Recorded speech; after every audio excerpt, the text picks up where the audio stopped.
Friends, welcome back to our channel. कैसे हो आप सब लोग अच्छी होंगे, हेल्दी होंगे, यही आशा करती हूँ।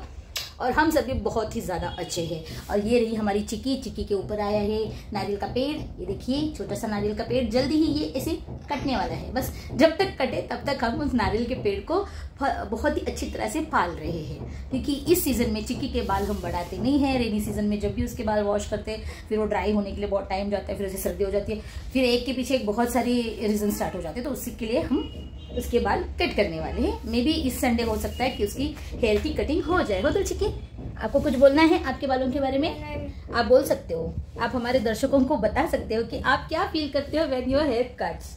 बोलो बोलो बोलो। अरे अभी तो इतना बात कर रही थी ना वो, इसलिए एक्चुअली मैंने व्लॉगिंग शुरू की कि इतनी चिक्की बात कर रही तो शायद व्लॉग में भी वो कुछ बोले। माताड़ ಹೇಳ ಎಲ್ಲರಿಗೂ ಹಾಯ್ ಹೇಳ, ಗುಡ್ ಮಾರ್ನಿಂಗ್ ಹೇಳ, ಸೇ ಗುಡ್ ಮಾರ್ನಿಂಗ್ ಹೇಳ್ಬೇಕು ಚಿಕ್ಕು, ಹಂಗಲ್ಲ गुड मॉर्निंग। भाव खा रही है, बहुत भाव खा रही है। चल चल चल नखरेबाज। तो फ्रेंड्स, मुझे आए वैसे बहुत देर हुआ, व्लॉगिंग मैंने अभी शुरू की है। वो भी मैं बोल रही हूँ ना, मैंने चिक्की की वजह से व्लॉगिंग शुरू किया आज कि इतनी बात कर रही है। ओह शिट मेरा ट्राइपॉड टूट गया। ये देखो टूट ही गया, पूरा टूट गया। अरे यार अब मैं इसको ऊपर कैसे करूँ? ओह शिट, अब मैं इसे ऊपर ही नहीं कर पाऊंगी यार। देखो दिखाती हूँ मेरे ट्राइपॉड की हालत क्या हो गई।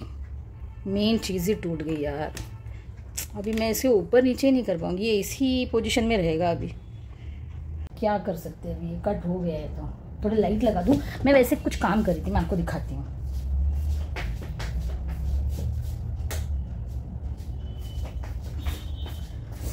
शिट यार, मुझे बुरा लग रहा है। ये मेरा सबसे पहला ट्राइपॉड है जब मैंने व्लॉगिंग शुरू की थी, और आज मेरे लिए ट्राइपॉड लेके आए थे। मैंने अब एक्चुअली ये बहुत दिन से टूटा हुआ था, थोड़ा सा उसमें जान बची थी, तो मैंने ये इस तरह से इसको धागा बागिया बांध के इसको जुगाड़ करके रखा था। बट अभी ये इस तरीके से टूटा है, इसे घुमाना हो तो कैसे घुमा सकते? मैं भी पकड़ से हाँ ओहो, तो मैं पकड़ से इसे घुमा सकती हूँ, तो ये ऊपर नीचे हो सकता है ऐसे। शिट, फिर भी मुझे बुरा लग रहा है। मेरा सबसे पहला ट्राइपॉड है ये, तो मैंने ये यहाँ पे रख दिया पार्लर में, क्योंकि इसका ना ये वाला पार्ट भी टूट गया था। ये देखिए ये वाला पार्ट भी टूट गया था, तो ये बंद नहीं होता है, ये हमेशा खुला ही रहता है। तो मेरे हेयर कट की जो हाइट चाहिए वो मुझे इस ट्राइपॉड से मिलती, तो मैं ये यहाँ पे पार्लर में मैंने रख दिया था। तो हाँ, तो मैं मैट्स बना रही हूँ। मैट जैसे मैं हर साल गणपति के टाइम मैट बनाती हूँ, तो अपने पुराने कपड़ों से कुछ इतना रेडी हो चुका है। ये देखिए ये कुछ इतना रेडी हो चुका है। अभी इसको और बहुत सारे राउंड्स बनाने, क्योंकि मैंने इस बार ना बहुत अलग अलग क्लॉथ्स यूज़ किए। एक ही तरीके का क्लॉथ नहीं, तो वो थोड़ा कोई क्लॉथ मेरा मुड़ रहा है, कोई क्लॉथ अंदर जा रहा है, तो इस तरीके से बन रहा है ये। इसको जब पूरा हो जाएगा ना, इसको कड़क इस्त्री मारनी पड़ेगी, तब ये सही बैठेगा। तो उसकी कटिंग कर रही थी, क्योंकि मेरे क्लाइंट्स जो थे वो सुबह जिनकी अपॉइंटमेंट्स थी सुबह की, थोड़ा रुकिए फैन लगा के आती हूँ। यहाँ का फैन लगा। तो सुबह की जो अपॉइंटमेंट्स थी मेरी, वो मेरी कंप्लीट हो चुकी है। अभी मुझे कोई कॉल्स नहीं है, वैसे कोई आएंगे तो ठीक, नहीं आएंगे तो फिर मेरा जो काम, मैं देखिए मैं खाली तो बैठती नहीं हूँ, मैं कोई ना कोई अपना ऐसा काम रेडी रखती हूँ मेरे लिए कि मेरा दिमाग खाली ना रहे, वो चलता रहे, बस उसका काम होता रहे। तो ये जो मैट है ना, मैं ज़्यादातर, क्योंकि हमारे घर में डॉगीज़ है, आपको पता है, जैसे दो डॉगीज़ है, और चिक्की हमारी जहाँ भी बैठती है, जहाँ भी वो ज़्यादा टाइम वक्त गुजारती है, वो स्पेस हम खाली नहीं रखते, वहाँ पे हम हमेशा मैट डाल के रखते हैं। तो मुझे मैट की बहुत ज़्यादा ज़रूरत पड़ती है। और मार्केट से मैट खरीद के डालना और खुद के हाथ से बना के डालना, इसमें थोड़ा फ़र्क होता है। और मेरे जो मैट्स होते हैं ना, मैं आपको बता दूं, मेरे कुछ मैट्स 8-8 साल पुराने हैं, 8-8 साल पुराने हैं, और इतने मजबूत मैट्स बनाती हूँ ना मैं, कि आप कितना भी उसे वॉश करो, कितना भी उसे मरोड़ो और उसको सुखाओ, फिर वो सूखने के बाद फिर नए जैसे बन जाते हैं। तो उतना टाइट बुनती हूँ मैं। आप देखिए यहाँ पे आपको एक भी गैप नहीं दिखाई देगा, देखिए उतने टाइट्स होते हैं मेरे मैट्स। तो उस वजह से ना हमें मैट्स की बहुत ज़रूरत पड़ती है, तो मैं मैट हर साल बनाती हूँ। बट गणपति के टाइम ही क्यों बनाती हूँ, इसका स्पेशल रीज़न ये होता है क्योंकि जब हम पूजा के लिए खड़े रहते हैं, चिक्की स्पेशली पूजा के लिए वहाँ खड़े रहती है, और इस घर में तो इतनी ठंड है ना, मतलब वो जो हमारा क्या बोलते हैं उसको, ज़मीन, हमारी जो हमारे घर की ज़मीन है वो इतनी ठंडी हो जाती है।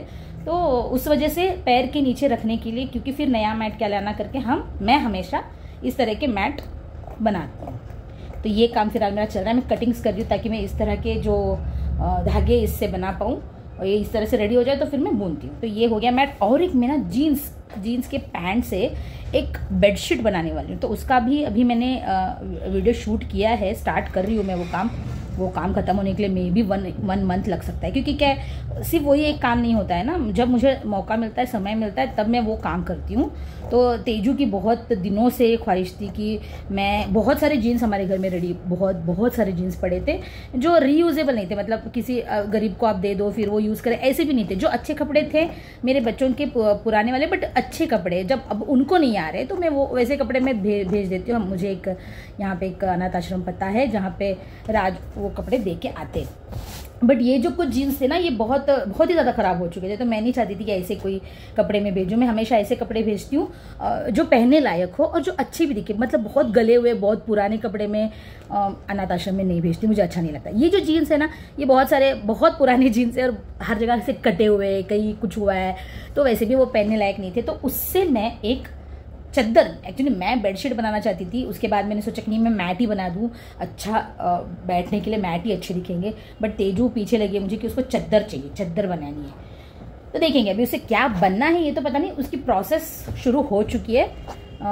तो फिलहाल तो यही अपडेट है कि मैं अभी ना क्या नया बना रही हूँ या मैं अभी क्या नया कर रही हूँ। बहुत लोगों के क्वेश्चन होते हैं, क्या नया कर रही है अभी तू? चिक्सू, ओए चिक्का, उसको गुस्सा है, मैंने फ़ोन ले लिया ना। प्यारा बच्चा है मेरा, बहुत ही प्यारा। तो अभी मैं उसको फ़ोन दे देती हूँ फ्रेंड्स। फिर अभी थोड़ी देर बाद वापस मिलेंगे जब हम घर जाएंगे, जब हम खाना पकाएंगे। तो चिक्की से और एक बार हाय बोल दीजिए। चिक्की हाय है ना, बाय। लो बाय बोल दिया उसने, वापस हाय नहीं बोलना है, बाय। तो चलिए फ्रेंड्स, बाय, फिर मिलते हैं। तो फ्रेंड्स मैं घर आ चुकी हूँ। दोपहर के बज रहे हैं जस्ट 1:30 बजे और मैं घर आई क्योंकि चिक्की को बहुत नींद आई थी। वैसे तो एग्जैक्ट 1:30 बजे मैं बंद कर देती हूँ पार्लर, बट वो बोली मम्मी मोकड़ो दो, तो उसको नींद आ रही थी। तो मैंने 5 मिनट पहले बंद किया बस। तो अभी मैं घर आई हूँ क्योंकि सुबह आज मुझे थोड़ा सा लेट हो गया था उठने में भी। तो मैंने सिर्फ किचन क्लीन किया था, बर्तन नहीं घसे थे। तो ज़बरदस्त बर्तन जो है वो जमा हो चुके हैं और मेरा लिक्विड भी ख़त्म हो गया था बर्तन घसने का, तो वो भी मैं भी आते आते लेके आई हूँ। और मेरा ब्रश भी ये एक्चुअली ये वाला मिला है मुझे। मैं ये वाला नहीं यूज़ करती, मैं गाला का जो आता है ना ऐसे ही, बट गाला का जो आता है वो यूज़ करती हूँ। बट अभी मुझे इमरजेंसी नहीं, यहाँ पे जो लोकल शॉप थी मेरी वहाँ पे मुझे ये मिला है। तो मैं अभी ये दोनों को मिला के घिसूंगी, क्योंकि ये ना पानी में डालते पूरा ऐसे इतना पतला हो जाता है। तो अभी बहुत सारे बर्तन है फ्रेंड्स, मतलब सिंक भरा हुआ है। तो पहले मैं बर्तन घस लूँ, फिर आज खाना बनाने का भी मूड नहीं, पता नहीं क्यों आज थोड़ा सा लो मतलब बोलते ना ऐसा, जैसे मुझे हर दिन उत्साह जैसे मेरा भरा है। आज इनफैक्ट मुझे बातें करने भी नहीं आ रही, आज थोड़ा सा लो। और क्योंकि करिया की भी तबीयत अभी ठीक है, मतलब डॉक्टर्स ने बोल दिया कि उसकी उम्र हो चुकी है, तो अब उसको ये प्रॉब्लम्स होते रहेंगे, तो आपको अभी उसका टेक केयर करना पड़ेगा। तो हम उसकी टेक केयर कर रहे हैं। हम उसकी जो डेली मेडिसिन देनी होती है, राज बेचारे सुबह उठती पहले उसका सारा काम करते हैं कि उसको खाली पेट एक मेडिसिन देनी होती है। तब मैं सो रही होती हूँ क्योंकि 5 बजे मैं नहीं उठती, राज उठते। तो जब उसको वॉक के लिए लेके जाते हैं तो उसे वो मेडिसिन दे देते हैं। उसके आने के बाद फिर उसे सॉफ्ट ब्रेकफास्ट देना होता है, फिर उसके बाद एक मेडिसिन होती है, उसके बाद उसकी एक टॉनिक है, उसके बाद फिर दूध में डाल के उसको एक देने की एक पाउडर दिया है डॉक्टर ने, तो वो हम देते हैं। 1 मिनट कुछ आ रहा, हाँ। तो फिर उसके बाद फिर दोपहर में उसका सॉफ्ट खाना रहता है। अभी उसको सब सॉफ्ट ही खाना देना है, डॉक्टर ने स्ट्रिक्टली कहा है, क्योंकि उसका लीवर बहुत इन्फेक्शन हुआ है। तो धीरे धीरे ग्रेजुअली कम होगा, क्योंकि उसकी उम्र हुई है तो जल्दी सब चीज़ें नहीं होंगी। तो उस वजह से ना घर का थोड़ा सा माहौल भी बीच में, कि उसको जब भी देखते हैं करिया को तो बहुत बुरा लगता है, क्योंकि करिया ऐसा हमारा पेट है जो बहुत स्ट्रांग है, बहुत ज़्यादा स्ट्रांग। जैसे पिंटू बहुत सॉफ्ट है, उसको जल्दी से उसके खाने में भी कोई अलग सी चीज़ आ गई तो दूसरे दिन उसकी तबीयत खराब हो जाती है। तो पिंटू हमारा उतना एकदम डेलिकेट डॉग है, तो हम उससे उतना ही ये करते हैं। बट करिया ऐसा नहीं था, करिया बहुत स्ट्रांग, बहुत ही स्ट्रांग। हमारे घर में तो नॉनवेज बनता नहीं है, बट क्योंकि बिल्डिंग में जब भी नॉनवेज बनता है तो उसके लिए हमें बुलाया जाता था कि करिया के लिए हमने स्पेशल बनाया है। तो करिया के लिए ही स्पेशल चीज़ें यहाँ पे भी हमारे अपार्टमेंट में लोग देते थे, तो करिया बहुत पसंद से खाता था। बट अब क्योंकि करिया को सारी चीज़ें बंद हो गई है, तो मुझे कभी कभी बुरा लगता है कि जो वो पसंद करता था चीज़ें, वो अभी वो नहीं खा पाएगा। और वो सारी चीज़ें थोड़ी सी कहीं ना कहीं आज तो बहुत सुबह मतलब बहुत ही बुरा लग रहा था वो। अभी उसका पेट भी क्योंकि फूल गया है वो लीवर इन्फेक्शन की वजह से, तो उसे सही से बैठने भी नहीं आता है, तो ऐसे बैठता है वो। तो एक्चुअली करिया फीमेल डॉग है, मैं आपको बता दूं जिनको नहीं पता है। ये पिंटू करिया की ही बेटी है, दोनों भी फीमेल डॉग है, बट क्योंकि हम उसको करिया ऐसे लड़कों जैसे ही बुलाते हैं तो वो आ जाता है, but she is a female dog. ये करिया अभी 14 ईयर्स का है और काफ़ी हेल्दी था वो आज तक। मतलब ये इन्फेक्शन होने के पहले तक करिया को ऐसी कोई मेजर प्रॉब्लम कभी नहीं हुई है। छोटी मोटी जो नॉर्मल डॉग्स को होती है बीमारी वो होती थी, वो ठीक हो जाता था, फिर मस्त रहता था।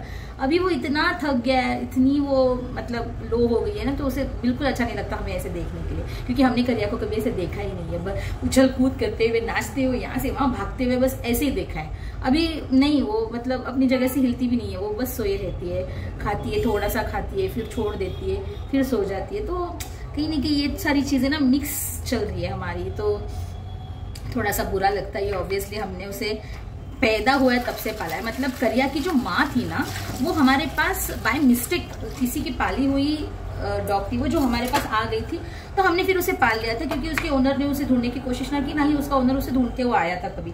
हमने सोचा था जब ओनर ढूंढते हुए आ जाएगा हम दे देंगे, बट करिया भी हमारे साथ रह गया। इसकी माँ बोल रही हूँ, बड़ा करिया, उसका भी नाम करिया ही था। तो वो जो थी ना, वो भी हमारे साथ काफ़ी अच्छी थी। उसको वो 12 साल तक रही। उसके बाद उसने ना एक बार ये जो होता है ना फ्रॉग, तो वो जहरीला फ्रॉग उसने बाइट कर लिया, तो उसकी वजह से उसकी अनएक्सपेक्टेड डेथ हो गई, जो हमें झंझोड़ दी उसके डेथ ने। हम 1 महीना भर वहां से बाहर ही निकल नहीं पाए थे, क्योंकि वो ऐसे इसमें ही नहीं था कि बाबा उम्र हो गई है, ये सूख गया, ऐसा भी नहीं था। तो तब से पहले ये थी, और इसकी भी स्टोरी मैंने आपको शायद बताई होगी, अगर नहीं बताई है तो सुन लीजिए। करिया जब ये पैदा हुई थी ना, तब मेरे ये दोनों तेजू चिक्की बहुत छोटे थे, और उस टाइम पे मैं बड़ा करिया, इसको और मेरे बच्चे जानू, सासू माँ, सभी का काम मैं एक साथ नहीं देख पा रही थी। तो मैंने कहा था कि इसे हम किसी को दे देंगे जो इसे अच्छी तरह से पालेंगे। उसी टाइम पे राज के एक फ्रेंड ने हमें कॉल किया कि नहीं, आप करिया को हमें दे दीजिए, हम उसका अच्छी तरह से ख्याल रखेंगे। तो हमने उन्हें दे दिया, और उन्होंने बहुत अच्छा उसका ख्याल भी रखा। 6 मंथ्स के बाद एक दिन हमें कॉल आता है कि करिया पता नहीं कहाँ चला गया है, और 3 दिन से घर नहीं आया। तो हमको टेंशन हो गई कि कहाँ चला गया, 3 दिन से घर नहीं आया, तो पता नहीं कहाँ चला गया, या फिर किसी ने रख लिया होगा, जैसे हमने हमारे पास बढ़ा कर आया था। तो गणपति बैठे थे उस दिन, गणपति बैठे थे, और शाम के वक्त मैं, मेरी सासू माँ सभी बाहर बैठे थे। फर्स्ट डे था गणपति का, और करिया ऐसे आया अंदर, ये करिया हमारे घर आया। बोले अरे करिया आया, करिया आया, मैं सबको बोला करिया है, और वो भाग के अंदर गई उसने, और वहां पे उसकी डिलीवरी हो गई। करिया प्रेग्नेंट थी, और हमारे घर आके उसने डिलीवरी कर दी, और तब उसको 5 या 6 बच्चे हुए थे। और फिर हमने करिया के, राज के फ्रेंड को फोन किया कि नहीं, करिया हमारे घर आया और उसकी यहाँ पे डिलीवरी हो गई, और वो यहीं रहेगी, अब हम उसे नहीं भेजेंगे। तो तब से करिया हमारे पास है। करिया ने हमारे घर में ही जन्म लिया, वो 6 महीने राज के फ्रेंड के घर रही, बट उसकी जब डिलीवरी थी तो उसको इतना कॉन्फिडेंस था कि मेरे बच्चे इसी घर में पैदा होने चाहिए, तो वो सीधे हमारे घर आई थी। तो वो जो हमारे ऊपर उसका फेथ था, उतना भरोसा था, तो हमने उसे वापस भेजा नहीं, और तब से करिया हमारे पास है। और जब बड़े करिया की डेथ हो गई तो ये अकेली थी, और उसी टाइम पे उसकी सेकेंड डिलीवरी हुई जब पिंटू पैदा हुआ। वैसे करिया की जब भी डिलीवरीज हुई है, जो भी पपीज करिया के थे, वो हमने हमारे पहचान वालों को या फिर जो भी चाहते थे पालना, हमने उन्हें दे दिए। हमने बेचा नहीं है, कभी भी करिया के बच्चों को हमने सेल नहीं किया, बेचा नहीं है। जो भी पालना चाहते थे, जिन्हें करिया के बच्चे अच्छे लगते थे, हम उन्हें दे देते थे, पालने वाले लोगों को। तो ये जो है, ये पिंटू, जब जस्ट करिया की डेथ के कुछ ही दिनों बाद पिंटू पैदा हुआ था, और पिंटू से मेरी अटैचमेंट अलग ही लेवल की हो गई थी। मतलब जैसे मेरी तेजू चिक्की से अटैचमेंट है ना, उस लेवल की करिया पिंटू से हो गई थी। और पिंटू की तो कहानियां मैं जरूर एक दिन आपको, और किसी दिन जरूर कहानियां, उसकी ना 2-3 कहानियां बहुत बढ़िया है, तो उसको भी हमने फिर रख लिया कि पिंटू को मैंने किसी को नहीं दिया। तो ये करिया की और पिंटू की छोटी सी कहानी मैंने आपके साथ शेयर की। कभी इत्मीनान से मैं आपको पिंटू के बारे में भी बताऊंगी। तो अभी सभी बर्तन घस लो, बहुत देर हो गया। पिंटू इन बनाते, उसका खाना हुआ, नींद हुई, अभी देखो। और मेरे यहाँ पे जीन्स सारे कट हो गए। मैं जो बोल रही हूँ ना कि मैं जीन्स के कुछ बनाने वाली हूँ, बेडशीट या चादर, तो उसके लिए स्क्वायर्स कट करने थे। इतने बेड के कट किए मेरे, इतने सारे, मीन्स बहुत ही ज़्यादा। उंगली दर्द हो रही है, ये लिटरली उंगली दर्द हो रही है, क्योंकि मेरे सीज़र में इतने मोटे कपड़े जब मैं काटती हूँ ना, तो थोड़ा प्रेशर देके काटना पड़ता है, तो थोड़ा दर्द होता है। बट हो गए, इतने कट हो गए, अभी इतने कट होने बाकी है। चिक्की महारानी अभी अभी उठी है, देखिए क्या हालत कर दी सोफ़े की उसने। सो के उठती है तो ऐसे ही हो जाता है। तो अभी वो उठी, अभी उसे खाना खिलाऊंगी। ये और थोड़े से बचे हैं कट करने के, ये मैं बाद में कट करूँगी। चिकू हाय अन्ना, हाय हाय भी कैसे देखो उसका। और मैं यहाँ पे पीछे हास्य जत्रा देखते देखते मैंने सारे जो है अपने वो स्क्वायर्स कट कर लिए, ये साइज़ के स्क्वायर्स। ये अभी मैंने दिखाया ना अभी आपको। और ये मेरी फेवरेट सीरीज़ है, मैं ये बार बार देखती हूँ। इनफैक्ट मैं रिपीटेड भी देखती हूँ, फ़ोन में भी देखती हूँ, टीवी में भी देखती हूँ, क्योंकि माइंड रिलैक्स होता है, मुझे बहुत पसंद है। तो अभी उसको खाना खिलाती हूँ, तब तक तेजू भी आ जाएगी, फिर मुझे पार्लर के लिए निकलना है।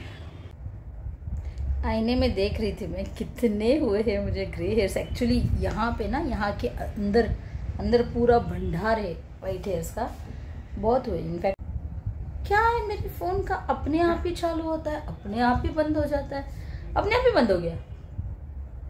तो हाँ, अभी मैं पार्लर आ चुकी हूँ फ्रेंड्स। मेरे क्लाइंट्स फिर 5:30 को आने वाले थे, 5:15 हो चुके हैं। तो अभी 15 मिनट है फ़िलहाल मेरे पास, मतलब जिन्होंने कॉल किया था उन्हें आने के लिए।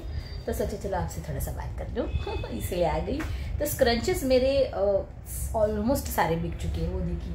अभी मैंने इस तरह से रखे हैं स्क्रंचेस, इस तरह से, ताकि वो धूल गिल ना हो और बार बार गिरते थे, पकड़ने में ख़राब होने लगे। तो मैं इस तरह से मैंने उनको सेट कर दिया पैकेट्स में। तो ये एक्चुअली बहुत ज़्यादा हो गए थे, मैंने कुछ स्क्रंचेस कबर्ड्स में भी रखे थे, मतलब सिमिलर कलर्स के। तो अभी कबर्ड्स के भी अंदर के सारे ख़त्म हो गए। ये भी कुछ अभी मेरे ख्याल से 50 कुछ बचे होंगे, उतने ही। ऑलमोस्ट मेरे सारे स्क्रंचेस ख़त्म हो गए। तो इस टाइम मैं सोच रही हूँ थोड़े प्रिंटेड लाऊं, क्योंकि प्रिंटेड जितने भी मैंने लाए थे ना वो सारे ही ख़त्म हो गए। मतलब प्रिंटेड में कुछ बचे ही नहीं है, प्लेन में है थोड़े से, प्रिंटेड में सब ख़त्म हो रहे हैं। बट प्रिंटेड में ना मुझे थोड़े से मेरे बजट में नहीं मिल रहा है मटेरियल, क्योंकि मैंने जैसे कि आपको बताया, सबको पता है कि मैं 100 रुपीज़ के 4 स्क्रंचेस दे रही हूँ। ऑलमोस्ट सारे ही स्क्रंचेस मैंने सेम प्राइस रखे, जबकि मुझे हर कपड़ा अलग अलग रेट का मिला है, अलग अलग प्राइस का मीटर पड़ा है मुझे वो। फिर भी मैंने ऑलमोस्ट सभी को एक ही कैटेगरी में उनको रेट कर दिया कि आप कोई भी, मतलब आप एक प्रिंटेड भी ले सकते हो, आप सैटिन वाला भी ले सकते हो, आप और एक मटेरियल है ना उसमें थोड़ा सा ऐसा शाइनी ट्रांसपेरेंट वाला, आप वो भी ले सकते हो। इस तरीके से मैंने सारे ही स्क्रंचेस सेम रेट के रखे थे, 100 रुपीज़ को 4। तो अभी उस तरह से ही मैं ढूंढ रही हूँ थोड़ा मेरे बजट में, अगर प्रिंटेड में कुछ मिल जाए तो अगले संडे में प्रिंटेड में लेके आऊँगी। अगले संडे तक शायद मैं लाऊंगी, देखूंगा। अभी ये मेरा एक कैलेंडर में अभी मुझे ऐड हुआ है एक एग्जीबिशन के बारे में। मैंने अभी उतना उसको सीरियसली नहीं लिया है, बट मेरी फ्रेंड जा रही है एग्जीबिशन के लिए, उसी एग्जीबिशन में। तो उसने मुझे कॉल किया था कि तू आ जा, अच्छा है, इनर व्हील वालों का है एग्जीबिशन, तो तू आएगी तो अच्छा हो जाएगा। Let's see. तो फ्रेंड्स, इसी तरह से आज का दिन ख़त्म हुआ है। यहाँ पे मैं आराम से रिलैक्स कर रही हूँ, मेरे सारे काम ख़त्म करके टीवी देख रही हूँ। और जब भी मैं ऐसे सोती हूँ ना तो पिंटू आ जाता है मुझे मसाज कर बोलने के लिए। आई नो कि आज के व्लॉग में कुछ ज़्यादा इंटरेस्टिंग मैंने आप लोगों के साथ शेयर नहीं किया, बट जो दिल की बातें थी, जो करियर की स्टोरी थी, वो मैंने आपको बताई, दिल से बताई है। क्योंकि दोनों बच्चे ना हमारे खुद के बच्चों जितने हमें प्यारे हैं, तो उनकी अपडेट मैंने आज आपको इस व्लॉग में दी है। आई होप कि आपको ये व्लॉग पसंद आए, और फिर मिलेंगे अगले वीडियो में, अगले किसी अच्छे व्लॉग में। तब तक के लिए bye bye, good night and take care friends.